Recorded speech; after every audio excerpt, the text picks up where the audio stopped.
পাকিস্তানের চরবৃত্তির অভিযোগে বর্ধমান থেকে পাকড়াও দুই ব্যক্তি। তাদের বিরুদ্ধে ভারতীয় সিম কার্ডের ওটিপি পাক গুপ্তচর সংস্থার কাছে পাচারের অভিযোগ রয়েছে।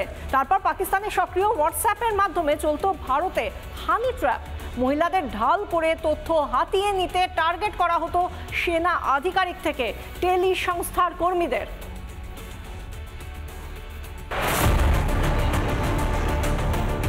গোপন সূত্রে খবর পেয়ে দু জায়গায় অভিযান চালায় এসটিএফ।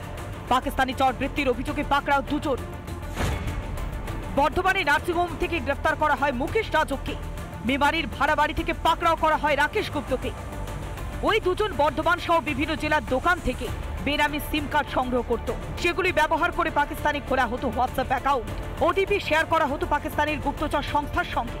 তারপরেই ভারতীয় নাম্বার ব্যবহার করে পাক ভূখণ্ড থেকে অপারেট করা হতো হোয়াটসঅ্যাপ হ্যান্ডেলগুলি।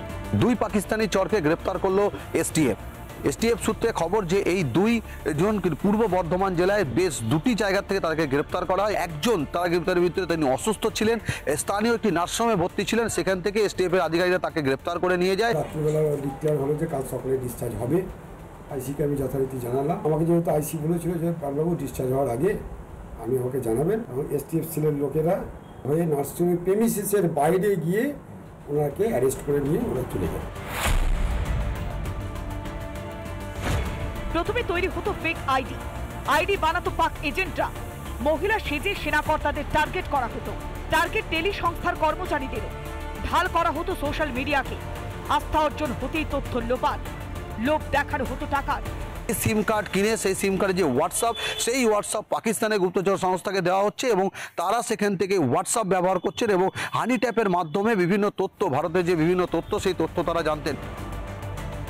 এই ধরনের হানি ট্র্যাপ জাতীয় নিরাপত্তার জন্য হুমকি, বলছেন নিরাপত্তা ও সাইবার বিশেষজ্ঞরা।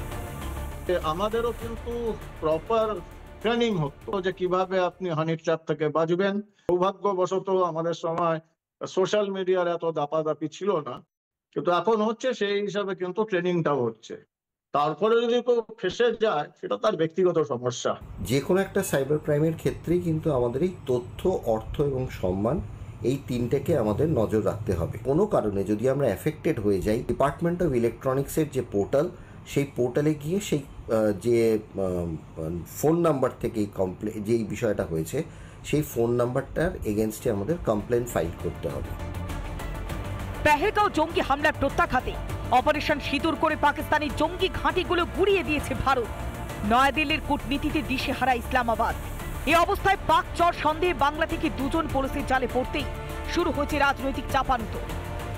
পশ্চিমবঙ্গে কেন এই ধরনের মানুষের সংখ্যা দিন দিন বাড়ছে এবং মুখ্যমন্ত্রীর রাজত্বকালে, মমতা বন্দ্যোপাধ্যায়ের রাজত্বকালে পশ্চিমবঙ্গে পাকিস্তান প্রেমীদের সংখ্যা কেন বাড়ছে, এই বিষয়ে আমার মনে হয় বাংলার আরো বড় মানুষকে ভাবা উচিত। পাক চর শুধু বঙ্গে নাই, সারা দেশের বিভিন্ন জায়গায় পাকিস্তানি চর পাওয়া যাচ্ছে।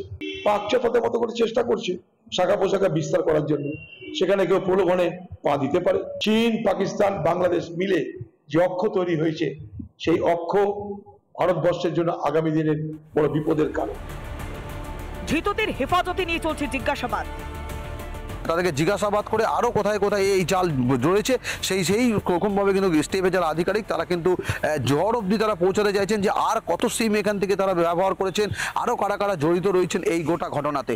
পূর্ব বর্ধমান থেকে সন্তোষ দাস, রিপাবলিক বাংলা।